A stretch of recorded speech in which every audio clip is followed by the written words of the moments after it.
Hello, my name is Mark Robinson of Analog Shtick, and this is a look at 10 Second Ninja. 10 Second Ninja is a game that came out this week, available on Steam for a pretty reasonable price. And I'm doing this in part of a review that I'm doing for this game as well. And I thought the best way to show some of the stuff about this game is to actually play it and show what's going on. So yeah, this has been developed by a gentleman called Game Design Dan, who you can find on Twitter, as you can see down at the bottom there, and has also been published by Mastertronic, who do a lot of publishing for independent games.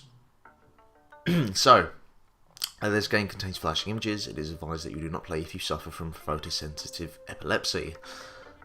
I don't, so we ain't got to worry about that. So, 10 Second Ninja is a game that plays like a platformer, but also kind of plays like a puzzle game as well. And the best way really to show that is we're going to crack straight in. Apologies for the croaky voice, I'm a little bit under the weather at the moment. So the idea, as you can see, this is the screen. This is the screen, well, the UI that you can see is what you'll see at the start of every level. It gives you the best time that you've had, it gives you 10 seconds at the top, and it gives you 3 shurikens on the left hand side. And the idea is if you start moving, if you fire a weapon, do anything, that time will start counting down.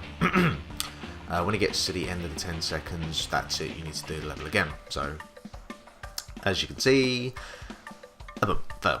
So, idea is you want to, in those 10 seconds, eliminate all the enemies on the screen. And there's 2 ways you can do this. All 3 ways when you have some of the more environmental obstacles later on. But you can go up to an enemy, and you can use your sword to completely disintegrate them, or you have the shuriken, like so, which you can fire across the screen. And really the best idea is you want to sort of plan your attack beforehand and see what's the best way that's going to work for you. So, try and go a little bit quicker,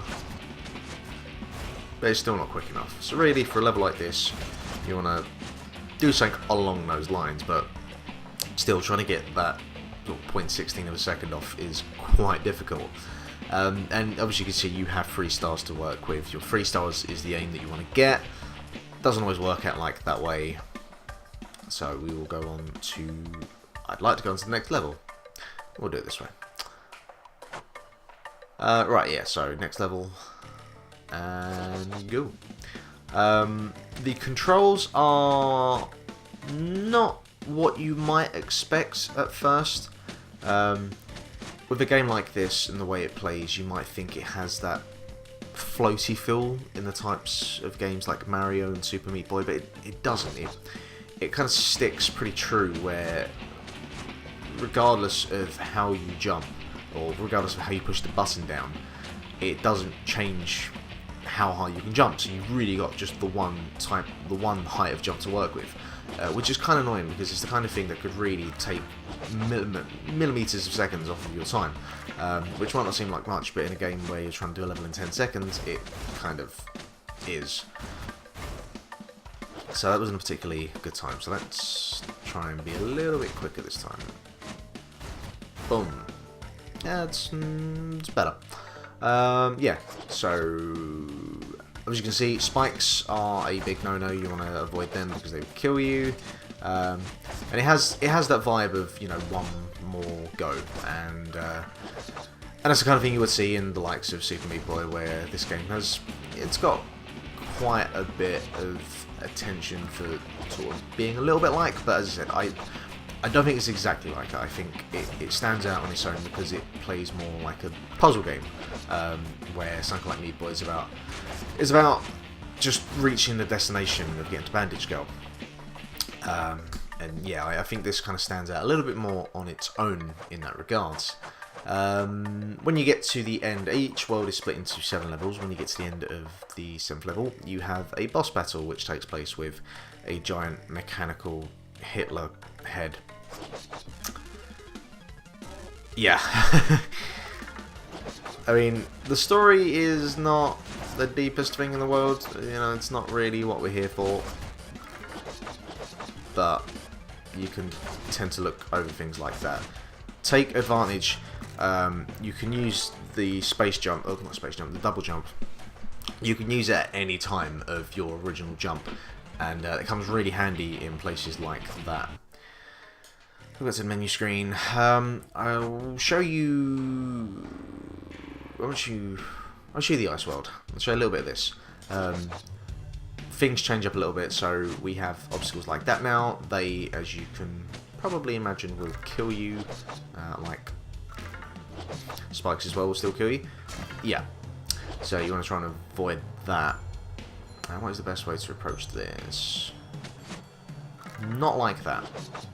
We'll go this way. No.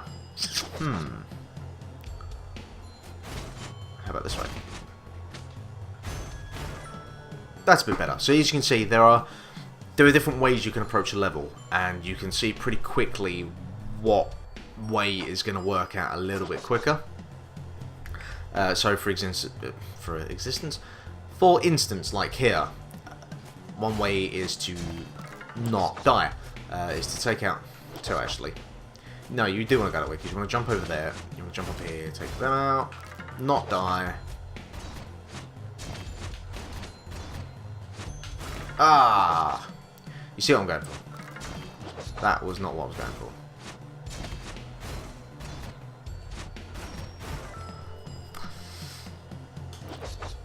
I'd really like to try and get 3 stars. If I can get 3 stars here, I would be quite happy. But that jump might be a little bit too tricky. I kind of want to use that shuriken beforehand.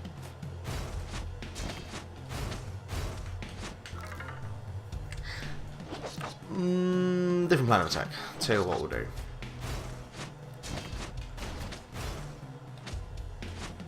No, it's not working for me. I'm going to guess this is the way to potentially get 3 stars. I can't see...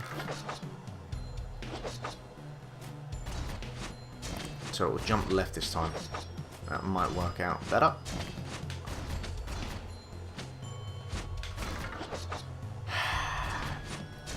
Yeah, this is what you'll end up doing for quite a lot of this game. And as you can see, this is what I'm talking about with the jumping mechanics, because I really just want to tap on the button and do like a small jump, but it doesn't give you that. And it's it's pretty much the most frustrating thing about this game, because I'd like to just tap over there, but regardless of how much pressure I put on the jump button, I still do the same jump every single time. Maybe that's by design, I don't know. I'd have to talk to the developer to sort of get his sort of explanation for why that is, but it does make bits like this rather annoying. So first of all, I just want to see, can I actually fall down there and land? Yeah, I can do that. That's not to say that's going to happen every single time, so I have to leave that quite late.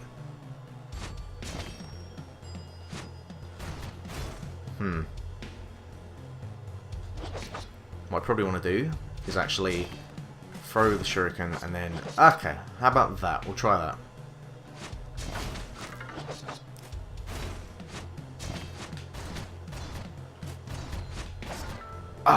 Okay, I think I've got my technique now. Helps if I fire the right one. Helps if I fire soon enough. Don't think it's going to happen.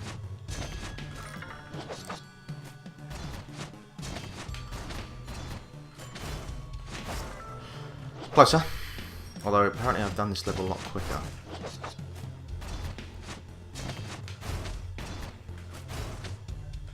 No. No. Okay, well, we'll leave that there and go on to one more. Okay, so here's another room, and you can see the kind of marshal or general with the hat. He takes twice as much damage to kill, like so. And so you kind of have to think a little bit differently. How about the way you want to approach this?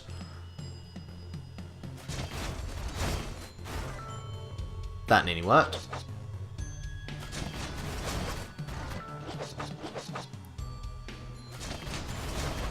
Boom! See? There you go. Sorted. Although I've done it in 0.10 of a second quicker. Yeah, so that is the game. It's really cool. It has a few things that don't work for me in terms of the controls, but that might be that might be how the game was intended to be designed. You can see you got the scoreboard, which shows you the times, and it's kind of a cumulative time across that whole world. I can get my bloody words out. So I am doing pretty crap across them all, but I'm doing pretty good on DevCube, so hey, yeah, good for me. Yeah, but it's pretty cool. I think you should check it out. It's a lot of fun for what you're getting, and yeah, hope you enjoyed this, and I'll see you again next time.